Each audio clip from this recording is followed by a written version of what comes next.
Let's build Yard's request a free quote section using the brand new atomic form element introduced in version 4.0, available for Elementor Pro users. This is where the design system pays off in the most practical way, because we've already defined our variables and classes.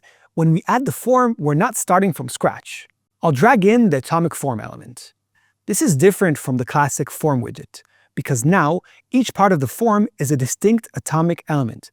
The label, the input, the submit button, the arrow state, each one is independently selectable and stylable.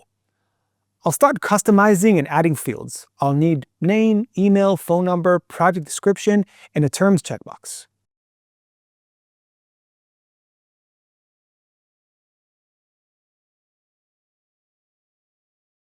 The atomic form gives me complete control over the form's layout. I can even create a multi-column design, something that wasn't possible before.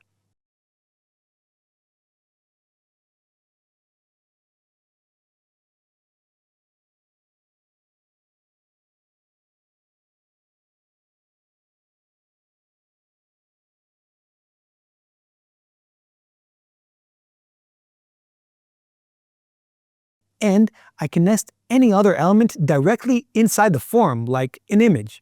Also wasn't possible before. Notice what just happened. I built a complete on-brand section without touching a single color picker or font control. Every style came from the system. That's the point. And if Yard rebrands next year and colors or font need to change, I update one variable. This section updates automatically along with every other section on the site that references it.